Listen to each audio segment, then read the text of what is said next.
Hi, welcome to another episode for our course here at Florida International University.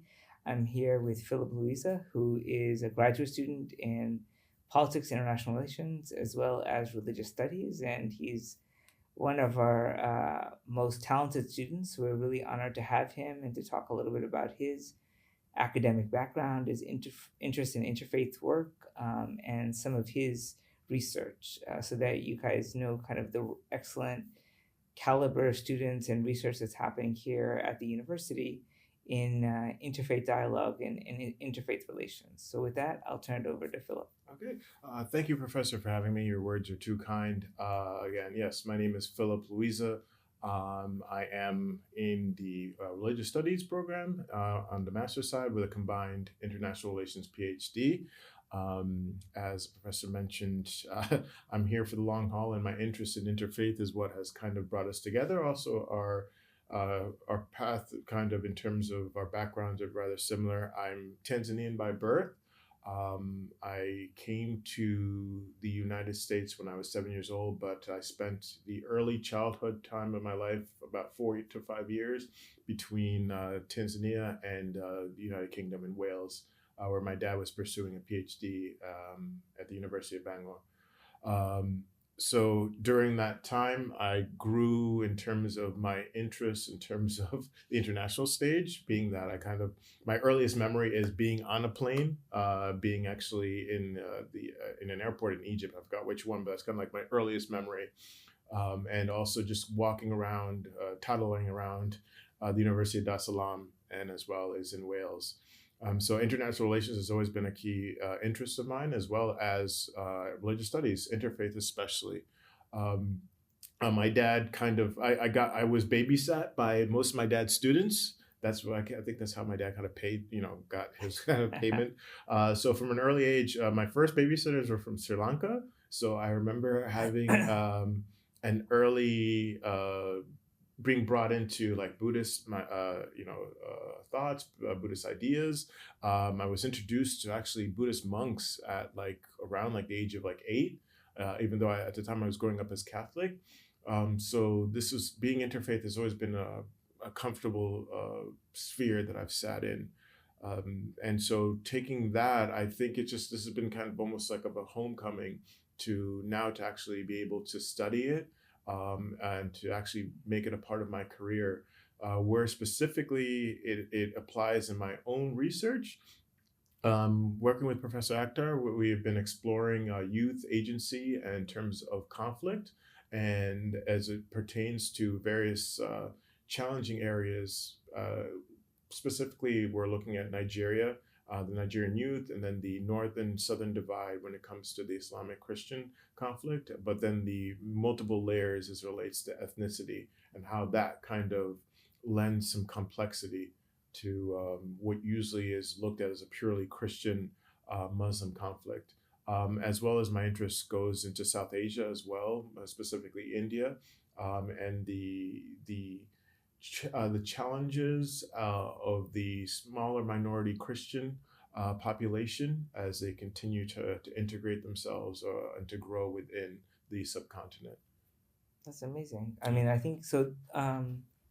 It's very interesting that your exposure early on in life allowed you to be able to kind of see multiple perspectives in terms of international relations and expose you to different cultures and religions. I think talk to us a little bit about your own spirituality. Oh yeah. Yeah. Okay. And your background there. Yes. So yes, I grew up Catholic. Very deep, and many Tanzanians have a deep Catholic faith. I think we're split around the middle, Christian and Catholic, about 50%. And then there's a small a growing Protestant population as well. So from an early age, I always was going to church. My grandfather was a missionary. And kind of passed that on to me as well. And I really just kind of had a deep interest in the Catholicism. A lot of kids were kind of running away from church. I was always just fascinated with a lot of the stories that I would hear when in the biblical context. And also, even though my dad has a very deeply scientific worldview, but he helped me understand how to look at religion from a critical lens. So we would have conversations of like, oh, was the world really created in 7 days? And I remember from an early age, my dad would tell me, well, 7 days to God may be different than 7 days to us. So maybe that's the way we should look at it. And so I've always been comfortable in the world of science and religion sitting very comfortably together, because my father is very religious and at the same time he's very deeply scientific. So it's always come as a strange idea that science and religion can't sit side by side, because that's just kind of how I was raised. So as I continued to grow, I kind of pulled away from my Catholic faith when I got a little bit older and I went to college. Many of us do. I would go to church still during like holy days like Easter and Christmas, but I starting to explore my own perspectives and kind of wanting to be more like everybody else around me. But I always found deep comfort within the church. Then later on, as I grew into the kind of post college, I really truly started to kind of leave my Catholic faith, and I would say I was almost like I was a Catholic agnostic, where I did things more ritualistically, but it really didn't mean much to me outside of that. And then as I ended up moving to Florida, which point I was engaged to an individual who would become the mother of my child. And during that formative time, I kind of started to have some spiritual angst and difficulties and challenges, walk in terms of which I dealt with various issues in terms of understanding who I was. And through that period, I ended up really looking deeper into this idea of spirituality and asking myself and wanting something deeper. And in that sense is when I started walking toward where I am now, which is, Protestant. I left the Catholic faith and became a Protestant Christian. And in that perspective, I wanted a deeper and richer experience. And I became, I made Jesus Christ my Lord and Savior. And that started to shape my worldview even more. And then it pushed me further into discovering more of who I was. So for me, religion has allowed me to have a better understanding of who I am as an individual outside of what the world has kind of told me I should be. It has given me an authenticity and a perspective that I don't think I could have had without my faith. Okay, very interesting. I know you're doing a little bit of work with Christians in India. Yeah. So talk to us a little bit about what is the situation of Christians in India? Okay, yes. So during my journey, I had the opportunity at a church here in South Florida, Church by the Glades, where I met up with a pastor named Pastor Shibu Josephs, originally from Kerala. And we started to speak because at that time I was starting to get more involved in wanting to understand Christian persecution in specifically South Asia and as well as Somalia. And while I was speaking to him, I didn't realize that he was in an area where there was a lot of Christian persecution, which is, and Professor, I'm going to say it wrong, Chhattisgarh in northern India. And so we started to speak, and he started telling me about the fact that he's been working to build a community of believers, with Christian believers in northern India, in that specific part of the world, which is right now rift with a lot of religious tensions. As kind of a background, there is an anti-conversion law that has been on the books in India for the last couple of years, and that has made it a little bit more difficult for the evangelical side of the Christian faith to kind of continue the practice of what many people see as proselytization. And this has led a level of suspicion in terms of many of the local communities, specifically outside of the periphery of the main, largely Hindu population in the southern parts of India. And so he kind of walked me through the history of the challenges of Christianity's growth in India. even though Christianity has been in India since its infancy, since the Thomas came to India. India is very well acquainted with Christianity, but it has struggled in terms of its growth. I think at the current term, it's like somebody will correct me too, 2% in terms of population. And so I've gotten more in spending time with him. I've gotten a better understanding of asking why has Christianity had such a deep struggle of growing, and then the increased persecution. Historically, I think at the time of independence, there was an attempt to kind of maintain a very semblance of peace and divide between the different religious groups. I think the challenges were more between between Muslim and Hindu, but Christians fell in kind of the crevice of the in between in terms of challenges. But there is a continuing growth of the Christian population within India, and with Pastor Shibu, I had an opportunity to meet a lot of those people. Interesting.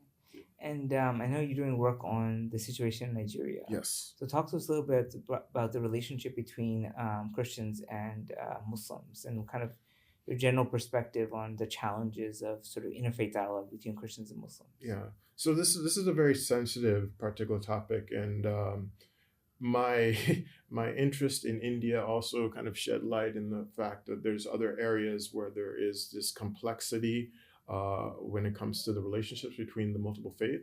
So Nigeria is split along various ethnic groups, but also as well as an underlying factor as well is a religious split with a largely northern Muslim population, and then the South made up of a majority Christian population, a mixture of Catholicism and Protestant Christianity. The difficulties that have been occurring for the last couple, actually since the infancy of independence, but more in the last 20 to 30 years, has been the advent of a form of, I'm not going to use the term correctly, Professor, not fundamentalist, but more, I would say like they have been a Boko Haram and other kind of splinter groups that have taken a perspective of Islam that is kind of extremist. Thank you, Professor.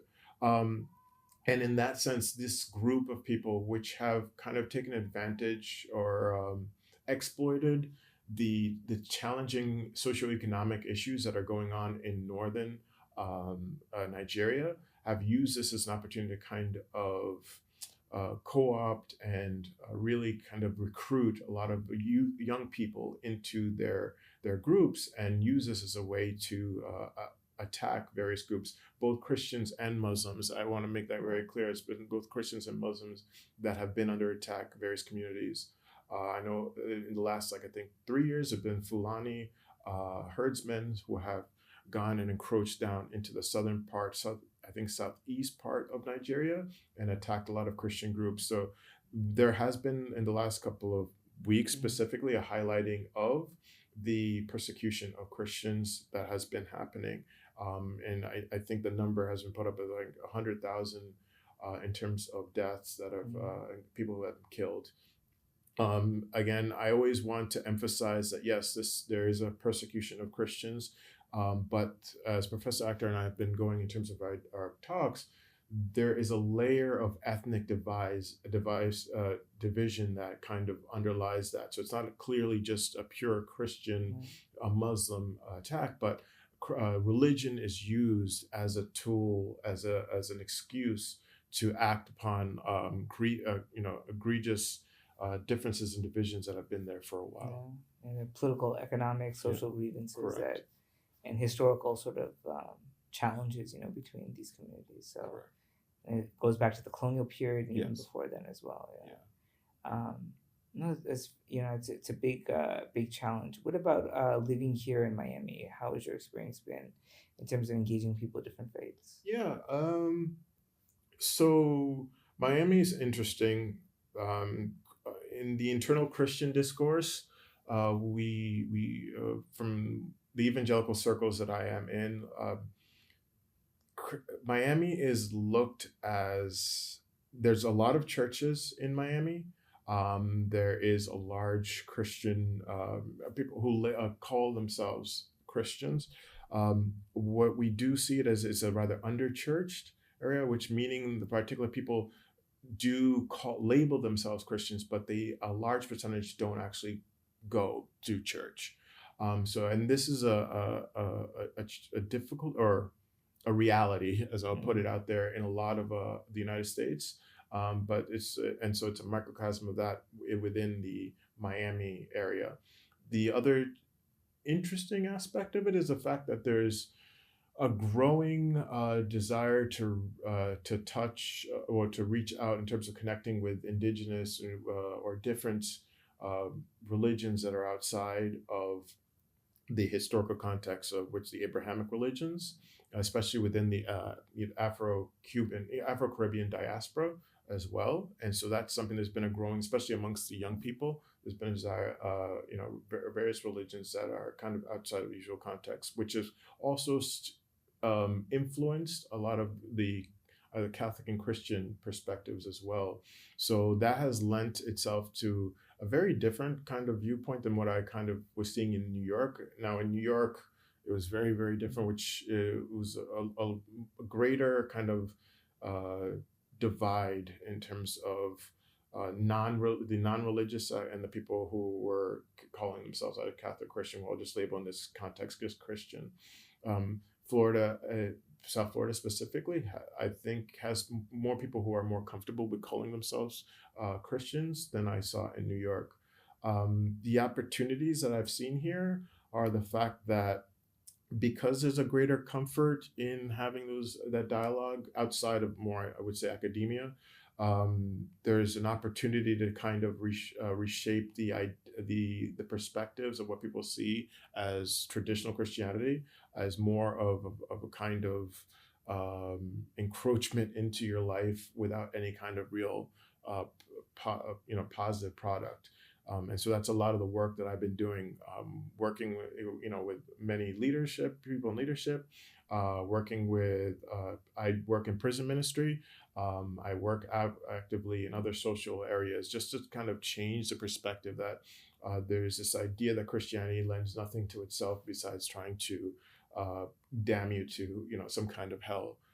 But this, I think, when we, one thing Professor and I have in common is like when we study scripture, whether it's the Quran or whether it's the Bible, we see a very different perspective than what we see on the outside world. And that's kind of what I'm trying to lend to as well as in the interfaith community. Absolutely. That's wonderful. And to students here at the university or anywhere else that are interested in learning about other religious traditions, what would be your advice to them? I would say, one, be very open-minded, explore for yourself, and I would say start with the scriptures, whichever religion that you're interested in. There's a lot of people, I would call them talking heads. Many of us go to a YouTube page or we go to a podcast. But I always say the best place to start with it is in the particular books. The books themselves speak very clearly. With those of us on the evangelical side, we believe that the Bible is ordained by the Word of God. So it in itself speaks to you, and the truth is through that word.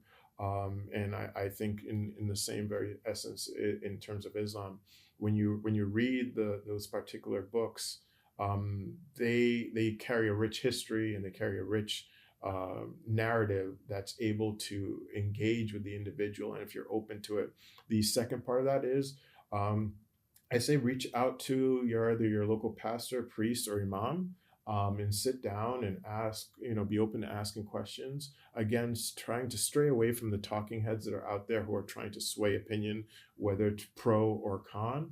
But if you have that kind of open mindset, open to sitting down with a religious leader, many of them are more than happy to engage with you and sit down. And even one thing I've learned from Professor Akhtar is that there's many of us, I would say, practicing academics that are more than happy to sit down and talk about whichever particular faith that you're interested in without really trying to push you in any direction. We are open to the fact that we do practice our faith and we're very, happy and loving of our faith. But our key goal, I think, is always to bring an enriching environment to our student population in terms of being open and not just being pushed by the fact that there's a very negative narrative that's out there, and much of it because of on the Christian context, a nationalist idea that's been pushed out there, which I think differs very greatly than the perspective that you'll see in the scriptures. All right. Well, thank you so much, Philip. I appreciate it. Yes. It's been a wonderful interview, and looking forward to working with you. Okay. Thank you, Professor. All right. Thanks a lot. Thank you, everyone. All right.